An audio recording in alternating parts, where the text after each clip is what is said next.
Chapter 18. Government Functions. The study of human institutions is always a search for the most tolerable imperfections. Richard A. Epstein. A modern market economy cannot exist in a vacuum. Market transactions take place within a framework of rules and require someone with authority to enforce those rules. Government not only enforces its own rules, but also enforces contracts and other agreements and understandings among the numerous parties transacting with one another in the economy. Sometimes government also sets standards, defining what is a pound, a mile, or a bushel. In order to support itself, a government must also collect taxes, which in turn influence economic decision-making by those affected by those taxes. Beyond these basic functions, which virtually everyone can agree on, governments can play more expansive roles, all the way up to directly owning and operating all the farms and industries in a nation. Controversies have raged around the world for more than a century on the role that government should play in the economy. For much of the 20th century, those who favored a larger role for government were clearly in the ascendancy, whether in democratic or undemocratic countries. The Soviet Union, China, and others in the communist bloc of nations were at one extreme, but democratic countries like Britain, India, and France also had their governments take over ownership of various industries and tightly control the decisions made in other industries that were allowed to remain privately owned. Wide sections of the political, intellectual, and even business communities have often been in favor of this expansive role of government. During the 1980s, however, the tide began to turn the other way, toward reducing the role of government. This happened first in Britain and the United States. Then such trends spread rapidly through the democratic countries, and even communist China began to let markets operate more freely. The collapse of communism in the Soviet bloc led to market economies emerging in Eastern Europe as well. As a 1998 study put it, all around the globe, socialists are embracing capitalism. Governments are selling off companies they had previously nationalized, and countries are seeking to entice back multinational corporations that they had expelled just 2 decades earlier. Experience, often bitter experience, had more to do with such changes than any new theory or analysis. Despite the wide range of functions which governments can engage in, and have engaged in, here we can examine the basic functions of government that virtually everyone can agree on, and explain why those functions are important for the allocation of scarce resources, which have alternative uses. One of the most basic functions of government is to provide a framework of law and order within which the people can engage in whatever economic and other activities they choose, making such mutual accommodations and agreements among themselves as they see fit. There are also certain activities which generate significant costs or benefits that extend beyond those individuals who engage in those activities. Here, government can take account of such costs and benefits when the marketplace does not. The individuals who work for government in various capacities tend to respond to the incentives facing them, just as people do in corporations, in families, and in other human institutions and activities. Government is neither a monolith nor simply the public interest personified. To understand what it does, its incentives and constraints must be taken into account, just as the incentives and constraints of the marketplace must be for those who engage in market transactions. Law and order. Where government restricts its economic role to that of an enforcer of laws and contracts, some people say that such a policy amounts to doing nothing as far as the economy is concerned. However, what is called nothing has often taken centuries to achieve, namely a reliable framework of laws within which economic activity can flourish, and without which even vast amounts of rich natural resources may fail to be developed into a corresponding level of output and resulting prosperity. Corruption. Like the role of prices, the role of a reliable framework of laws may be easier to understand by observing what happens in times and places where such a framework does not exist. Countries whose governments are ineffectual, arbitrary, or thoroughly corrupt can remain poor despite an abundance of natural resources, because neither foreign nor domestic entrepreneurs want to risk the kinds of large investments which are required to develop natural resources into finished products that raise the general standard of living. A classic example is the African nation of Congo, rich in minerals but poor in every other way. Here is the scene encountered at the airport in its capital city of Kinshasa. Kinshasa is one of the world's poorest cities, so unsafe for arriving crews that they get shuttled elsewhere for overnight stays. Taxiing down the scarred tarmac feels like driving over railroad ties. Managers charge extra to turn on the runway lights at night, and departing passengers can encounter several layers of bribes before boarding. Bolivia is another third world country where law and order have broken down.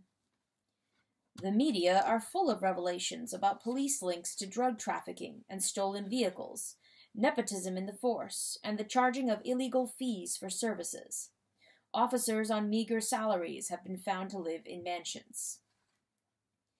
In Egypt, when a rich and politically well-connected businessman was sentenced to death for hiring a hitman to kill a former lover, people were astounded and pleased, according to the New York Times, because he was a high roller of the type that Egyptians have long assumed to operate beyond the reach of the law.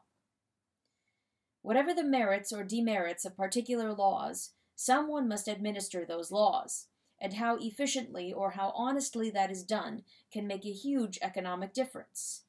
The phrase, "the law's delay," goes back at least as far as Shakespeare's time. Such delay imposes costs upon those whose investments are idled, whose shipments are held up, and whose ability to plan their economic activities is crippled by red tape and slow-moving bureaucrats. Moreover, bureaucrats' ability to create delay often means an opportunity for them to collect bribes to speed things up, all of which adds up to higher costs of doing business. That in turn means higher prices to consumers and correspondingly lower standards of living for the country as a whole. The costs of corruption are not limited to the bribes collected, since these are internal transfers, rather than net reductions of national wealth in themselves. Because scarce resources have alternative uses, the real costs are the foregone alternatives: delayed or aborted economic activity, the enterprises that are not started, the investments that are not made, the expansion of output and employment that does not take place in a thoroughly corrupt society, as well as the loss of skilled, educated, and entrepreneurial people who leave the country. As The Economist magazine put it, for sound economic reasons, foreign investors and international aid agencies are increasingly taking the level of bribery and corruption into account in their investment and lending. A study by the World Bank concluded, across countries there is strong evidence that higher levels of corruption are associated with lower growth and lower levels of per capita income. The 3 countries ranked most corrupt were Haiti, Bangladesh, and Nigeria, all poverty-stricken beyond anything seen in modern industrial societies. During Tsarist Russia's industrialization in the late 19th and early 20th centuries, one of the country's biggest handicaps was the widespread corruption in the general population, in addition to the corruption that was rampant within the Russian government. Foreign firms that hired Russian workers, and even Russian executives, made it a point not to hire Russian accountants. This corruption continued under the communists and has become an international scandal in the post-communist era. One study pointed out that the stock of a Russian oil company sold for about 1% of what the stock of a similar oil company would sell for in the United States, because the market expects that Russian oil companies will be systematically looted by insiders. Similar corruption was common in Russian universities, according to the Chronicle of Higher Education's Moscow correspondent. It costs between $10,000 and $15,000 in bribes merely to gain acceptance into well-regarded institutions of higher learning in Moscow, the daily newspaper Izvestia has reported. At Astrakhan State Technical University, about 700 miles south of Moscow, 3 professors were arrested after allegedly inducing students to pay cash to ensure good grades on exams.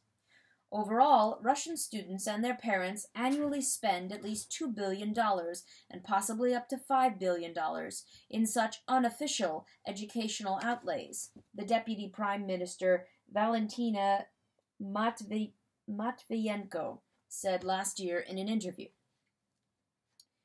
Corruption can, of course, take many forms besides the direct bribe.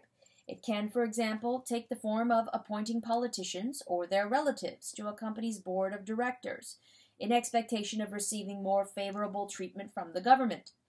This practice varies from country to country, like more overt corruption. As The Economist put it, politically linked firms are the most common in countries famous for high levels of corruption.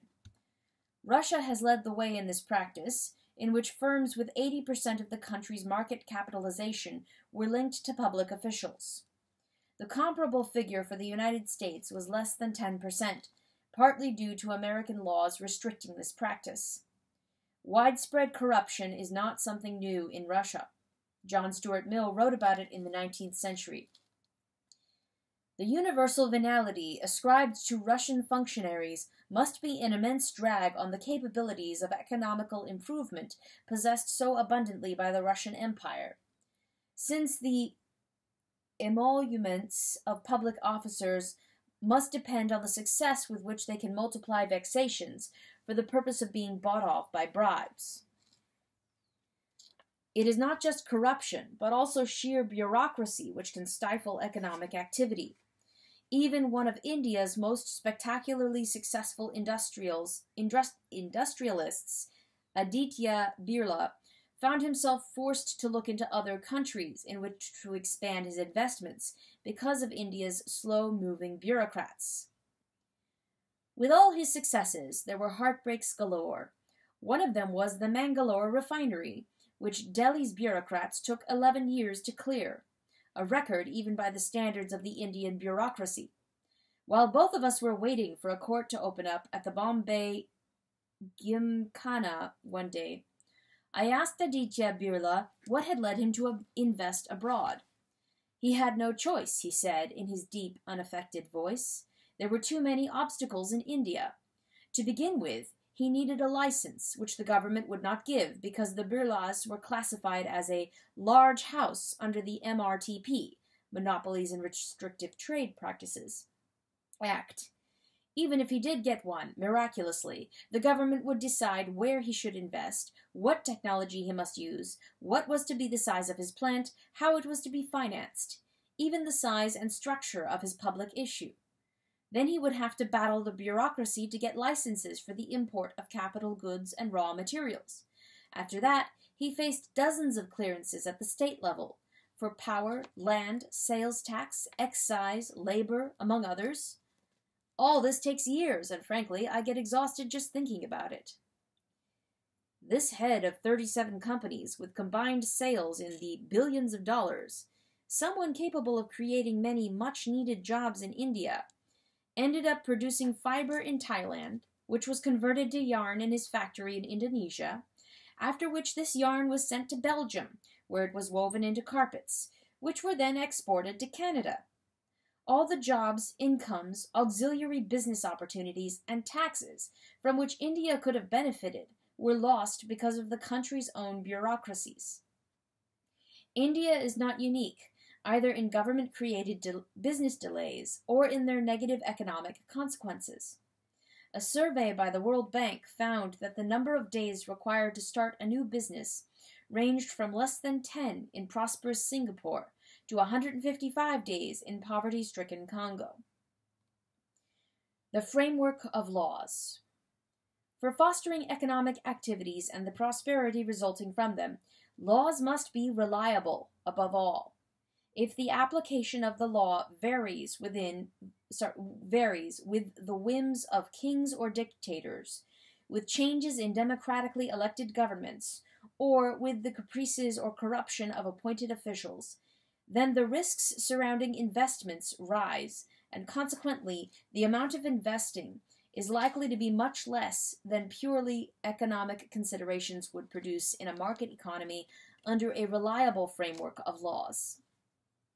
One of the major advantages that enabled 19th century Britain to become the first industrialized nation was the dependability of its laws. Not only could Britons feel confident when investing in their country's economy, without fear that their earnings would be confiscated or dissipated in bribes, or that the contracts they made would be changed or voided for political reasons, so could foreigners doing business in Britain or making investments there. For centuries, the reputation of British law for dependability and impartiality attracted investments and entrepreneurs from continental Europe, as well as skilled immigrants and refugees who helped create whole new industries in Britain. In short, both the physical capital and the human capital of foreigners contributed to the development of the British economy from the medieval era, when it was one of the more backward economies in Western Europe, to a later era, when it became the most advanced economy in the world, setting the stage for Britain's industrial revolution that led the rest of the world into the industrial age. In other parts of the world as well, a framework of dependable laws has encouraged both domestic and foreign investment, as well as attracting immigrants with skills lacking locally. In Southeast Asia, for example, the imposition of European laws under the colonial regimes of the 18th and 19th centuries replaced the powers of local rulers and tribes. Under these new frameworks of laws, often uniform across larger geographical areas than before, as well as being more dependable at a given place, a massive immigration from China and a substantial immigration from India brought in people whose skills in entrepreneurship created whole new industries and transformed the economies of countries throughout the region. European investors also sent capital to Southeast Asia, financing many of the giant ventures in mining and shipping that were often beyond the resources of the Chinese and Indian immigrants, as well as beyond the resources of the indigenous peoples. In colonial Malaya, for example, the tin mines and rubber plantations, which provided much of that country's export earnings, were financed by European capital and worked by laborers from China and India, while most local commerce and industry were in the hands of the Chinese, leaving the indigenous Malays largely spectators at the modernization of their own economy. While impartiality is a desirable quality in laws, even laws which are discriminatory can still promote economic development if the nature of the discrimination is spelled out in advance, rather than taking the form of unpredictably biased and corrupt decisions by judges, juries, and officials. The Chinese and Indians who settled in the European colonial empires of Southeast Asia never had the same legal rights as Europeans there, nor the same rights as the indigenous population. Yet whatever rights they did have could be relied upon, and therefore served as a foundation for the creation of Chinese and Indian businesses throughout the region. Similarly, in the Ottoman Empire, Christians and Jews did not have the same rights as Muslims. Yet during the flourishing centuries of that empire, the rights which Christians and Jews did have were sufficiently dependable to enable them to prosper in commerce, industry, and banking to a greater extent than the Muslim majority. Moreover, their economic activities contributed to the prosperity of the Ottoman Empire as a whole. Similar stories could be told of the Lebanese minority in colonial West Africa, or Indians in colonial Fiji, as well as other minority groups in other countries who prospered under laws that were dependable, even if not impartial. Dependability is not simply a matter of the government's own treatment of people. It must also prevent some people from interfering with other people, so that criminals and mobs do not make economic life risky and thereby stifle the economic development required for prosperity. Governments differ in the effectiveness with which they can enforce their laws in general, and even a given government may be able to enforce its laws more effectively in some places than in others. For centuries during the Middle Ages, the borderlands between English and Scottish kingdoms were not effectively controlled by either country, and so remained lawless and economically backward. Mountainous regions have often been difficult to police, whether in the Balkans, the Appalachian region of the United States, or elsewhere. Such places have likewise tended to lag in economic development and to attract few outsiders and little outside capital. Today, high-crime neighborhoods and neighborhoods subject to higher than normal rates of vandalism or riots similarly suffer economically from a lack of law and order. Some businesses simply will not locate there. Those that do may be less efficient or less pleasant than businesses in other neighborhoods, where such substandard businesses would be unable to compete. The costs of additional security devices inside and outside of stores, as well as security guards in some places, all add to the cost of doing business and are reflected in the higher prices of goods and services purchased by people in high-crime areas, even though most people in such areas are not criminals and can ill afford the extra costs created by those who are. Property rights. Among the most misunderstood aspects of law and order are property rights. While those rights are cherished as personal benefits by those fortunate enough to own a substantial amount of property, what matters from the standpoint of economics is how property rights affect the allocation of scarce resources which have alternative uses. What property rights mean to property owners is far less important than what they mean to the economy as a whole. In other words, property rights need to be assessed in terms of their economic effects on the well-being of the population at large. These effects are ultimately an empirical question, which cannot be settled on the basis of assumptions or rhetoric. What is the difference with and without property rights? One small but telling example was the experience of a delegation of American farmers who visited the Soviet Union. They were appalled at the way various agricultural produce was shipped, carelessly packed, and with spoiled fruit or vegetables left to spread the spoilage to other fruits and vegetables in the same sacks or boxes. Coming from a country where individuals owned agricultural produce as their private property, American farmers had no experience with such gross carelessness and waste, which would have caused somebody to lose much money needlessly in the United States and perhaps go bankrupt. In the Soviet Union, the loss was even more painful since the country often had trouble feeding itself, but there were no property rights to convey these losses directly to the people handling and shipping the produce. In a country without property rights, or with the food being owned by the people, there was no given individual with sufficient incentives to ensure that this food did not spoil needlessly before it reached the consumers. Those who handled the food in transit were paid salaries, which were fixed independently of how well they did or did not safeguard the food.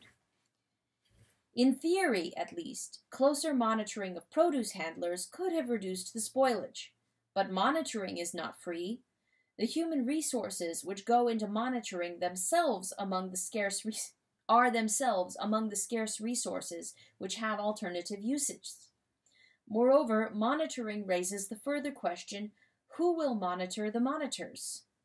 The Soviets tried to deal with this problem by having Communist Party members honeycombed throughout the society to report on derelictions of duty and violations of law. However, the widespread corruption and inefficiency found even under Stalinist totalitarianism suggests the limitations of official monitoring, as compared to automatic self-monitoring by property owners. No monitor has to stand over an American farmer and tell him to take the rotten peaches out of a basket before they spoil the others, because those peaches are his private property, and he is not about to lose money if he doesn't have to. Property rights create self-monitoring, which tends to be both more effective and less costly than third-party monitoring.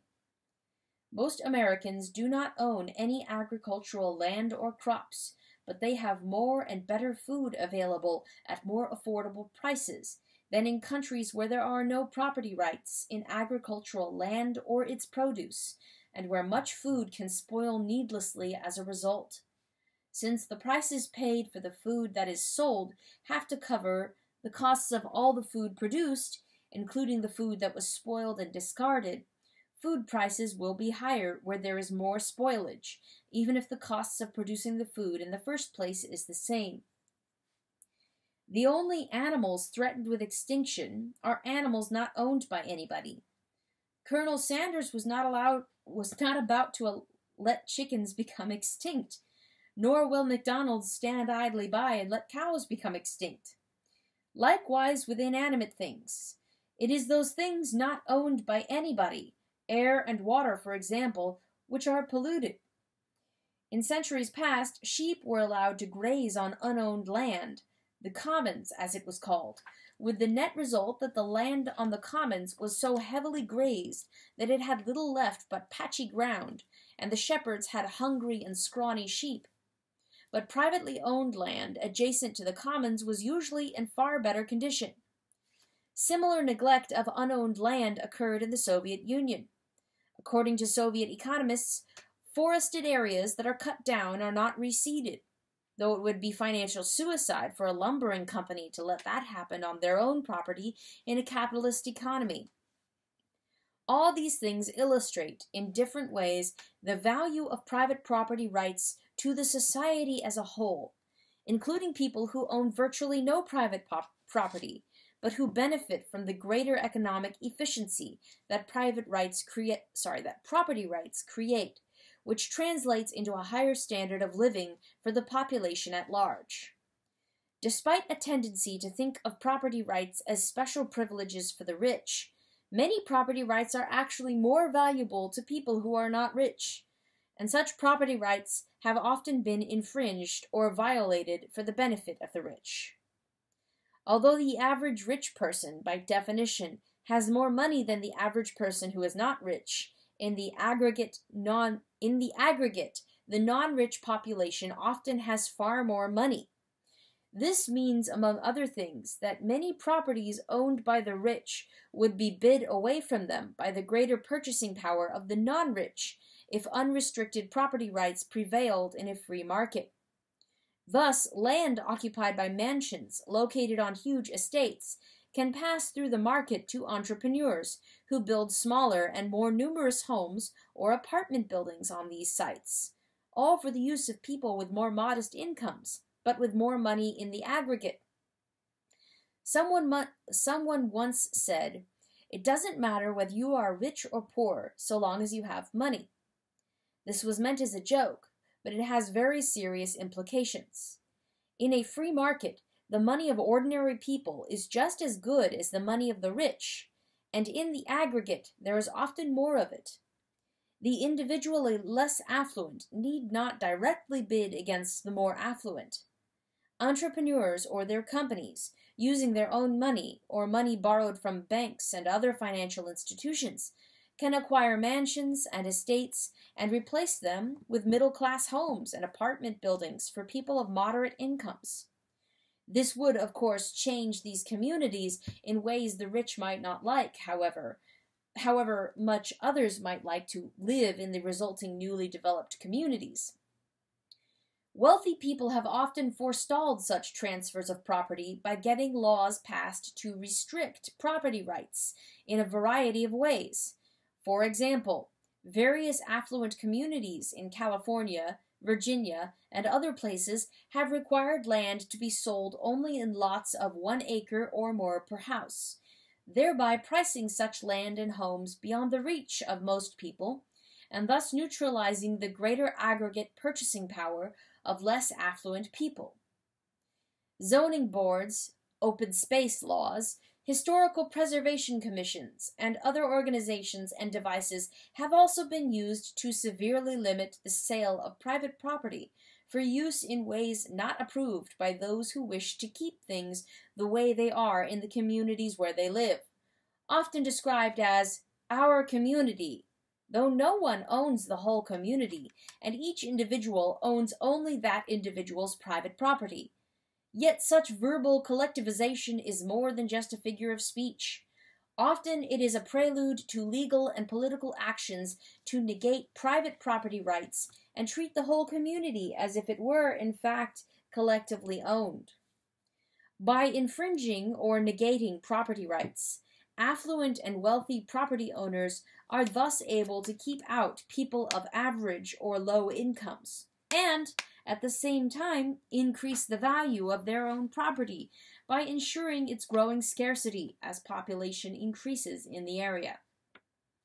While strict adherence to property rights would allow landlords to evict tenants from their apartments at will, the economic incentives are for landlords to do just the opposite.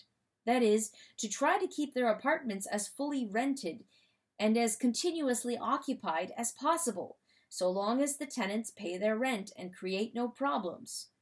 Only when rent control or other restrictions on their property rights are enacted are landlords likely to do otherwise. Under rent control and tenants' rights laws, landlords have been known to try to harass tenants into leaving, whether in New York or in Hong Kong.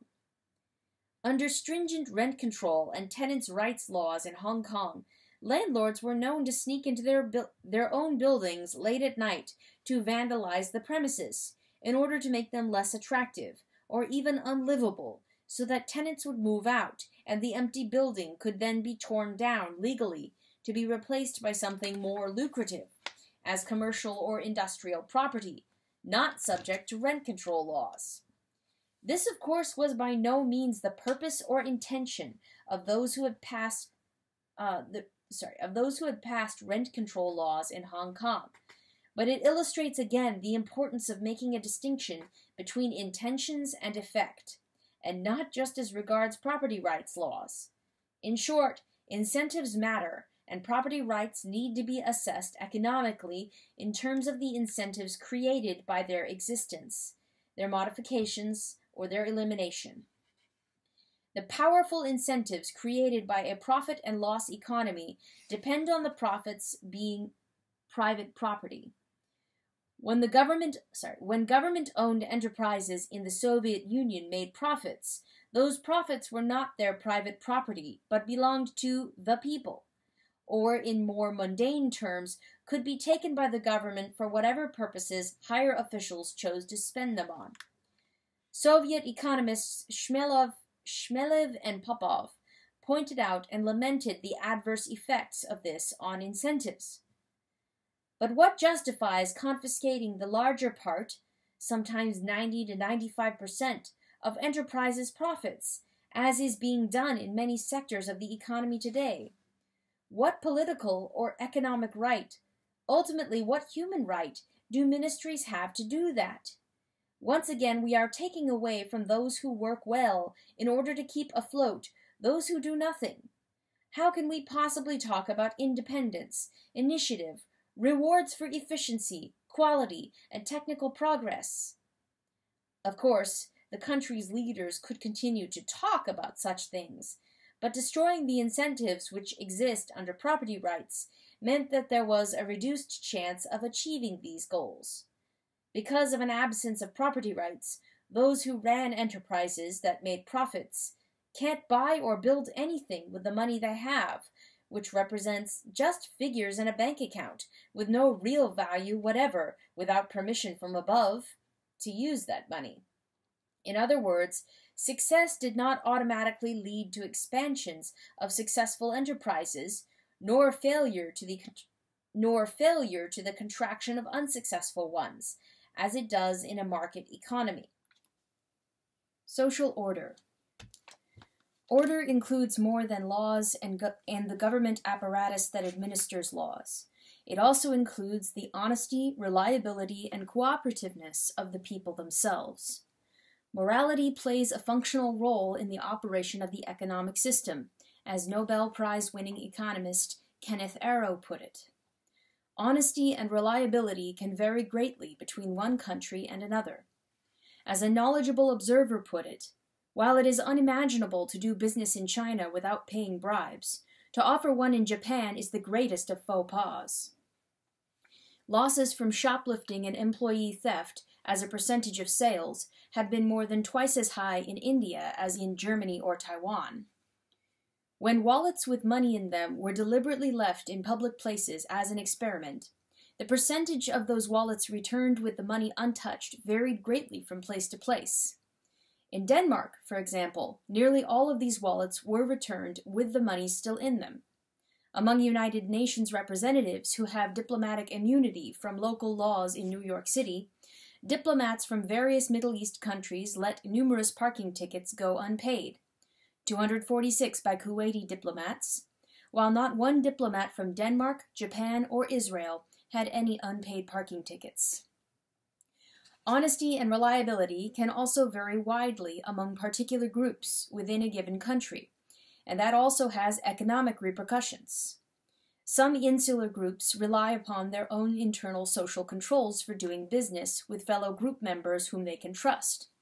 The Marwaris of India are one such group, whose business networks were established in the 19th century and extended beyond India to China and Central Asia, and who transacted vast sums merely on the merchant's word. But for India as a whole, that is definitely not the case.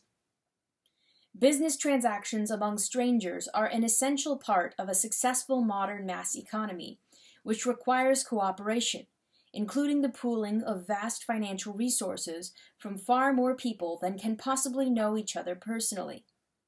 As for the general level of reliability among strangers in India, The Economist reported, "If you withdraw 10,000 rupees from a bank, it will probably come in a brick of 100 rupee notes, held together by industrial-strength staples that you struggle to prise open.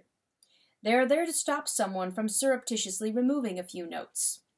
On trains, announcements may advise you to crush your empty mineral water bottles, lest someone refill them with tap water and sell them as new. Any sort of business that requires confidence in the judicial system is best left alone."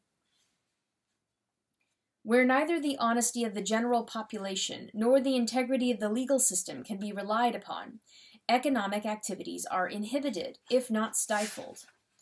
At the same time, particular groups whose members can rely on each other, such as the Marwaris, have a great advantage in competition with others, in being able to secure mutual cooperation in economic activities, which extend over distance and time. Activities that would be far more risky for others in such societies, and still more so for foreigners.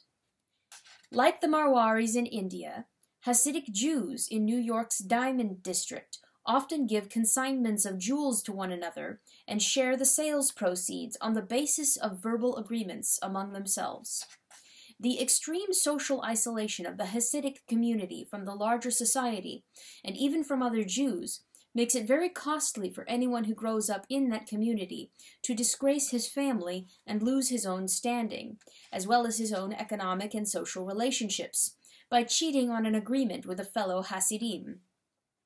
It is much the same story halfway around the world, where the overseas Chinese minority in various Southeast Asian countries make verbal agreements among themselves without the sanction of the local legal system.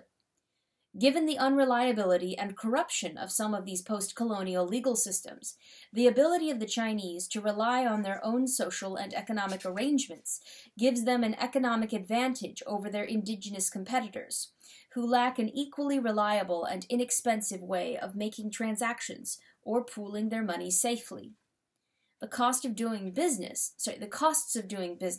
are thus less for the Chinese than for Malay, Indonesian, or other businesses in the region, giving the Chinese competitive advantages.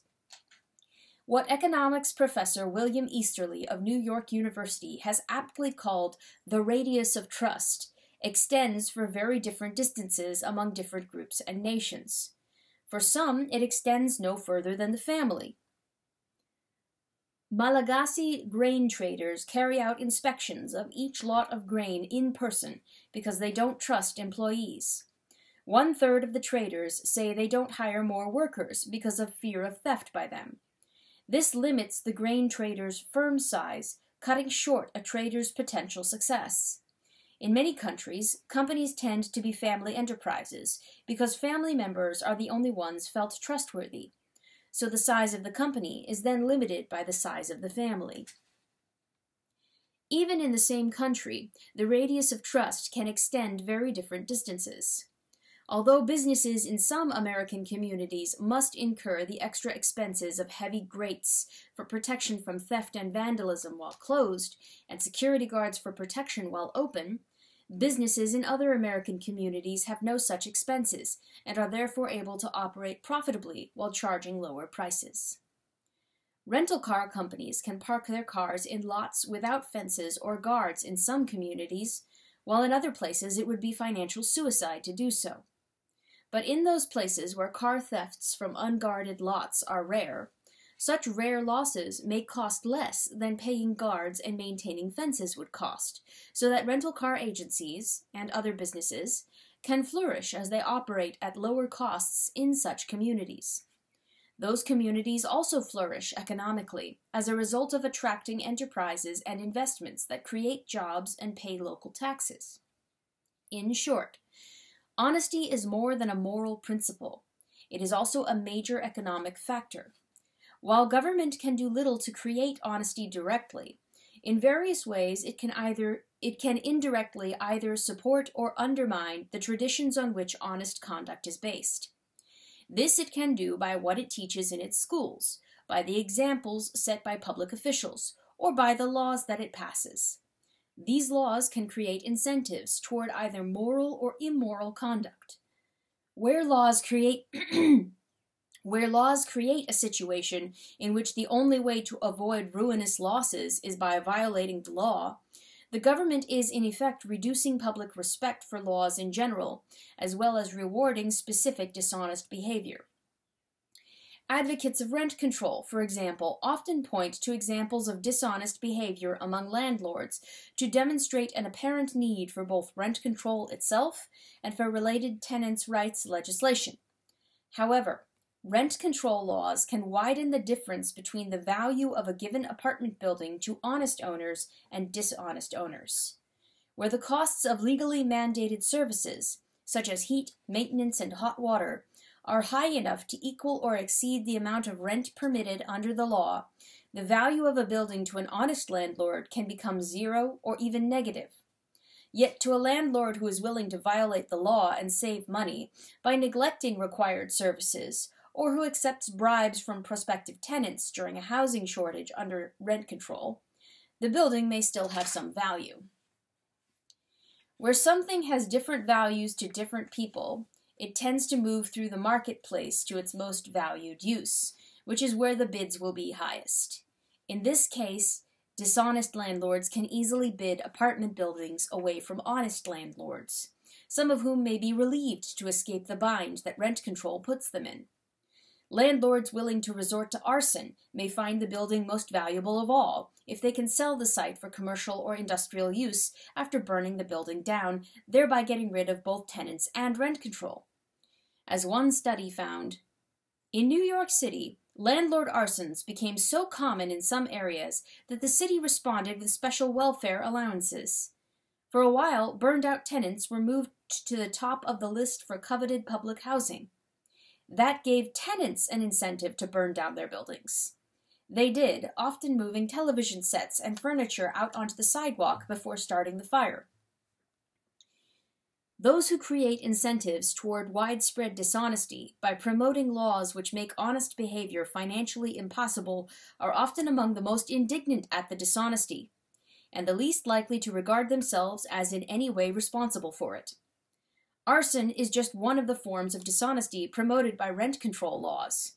Shrewd and unscrupulous landlords have made virtually a science out of milking a rent-controlled building by neglecting maintenance and repairs, defaulting on mortgage payments, falling behind in the payment of taxes, and then finally letting the building become the property of the city by default. Then they move on to repeat the same destructive process with other rent-controlled buildings. Without rent control, the incentives facing landlords are directly opposite. In the absence of rent control, the incentives are to maintain the quality of the property, in order to attract tenants and to safeguard it against fire and other sources of danger to the survival of the building, which is a valuable piece of property to them in a free market. In short, complaints against landlords' behavior by rent control advocates can be valid, even though few of those advocates see any connection between rent control and a declining moral quality in people who become landlords. When honest landlords stand to lose money under rent control, while dishonest landlords can still make a profit, it is virtually inevitable that the property will pass from the former to the latter. Rent control laws are just one of a number of severe restrictions which can make honest behavior too costly for many people, and which therefore promote widespread dishonesty. It is common in third world countries for much, sometimes most, economic activity to take place off the books, which is to say illegally, because oppressive levels of bureaucracy and red tape make legal operation too costly for most people to afford. In the African nation of Cameroon, for example, setting up a small business has required paying official fees, not counting bribes, that amount to far more money than the average person in Cameroon makes in a year. The legal system imposes similarly high costs on other economic activities. To buy or sell property costs nearly a fifth of the property's value.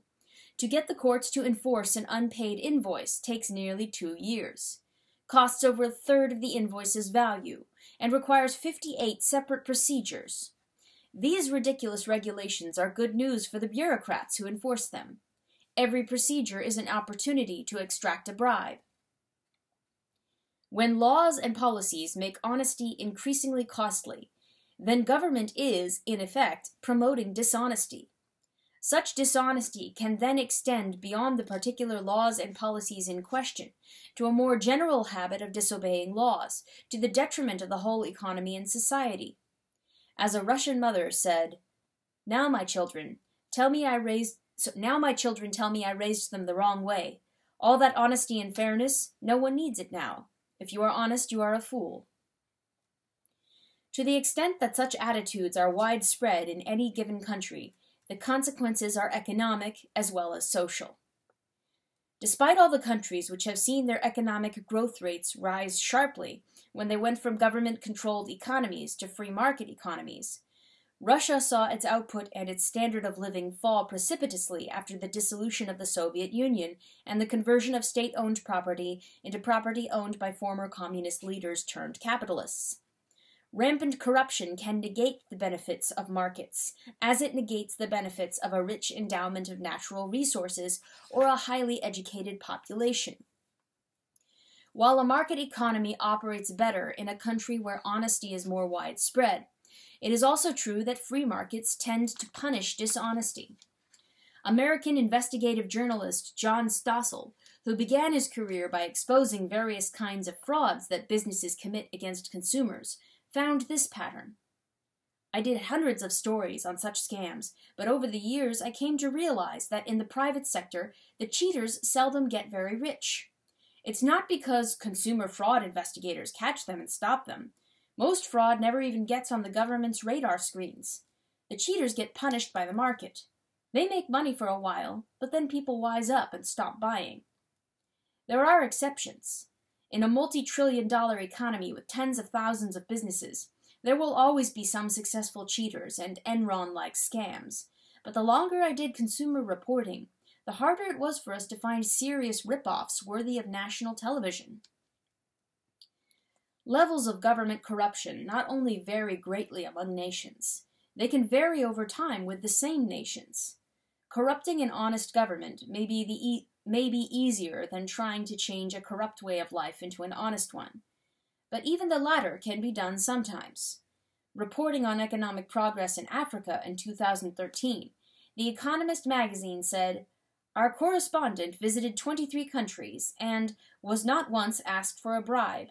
Inconceivable only 10 years ago."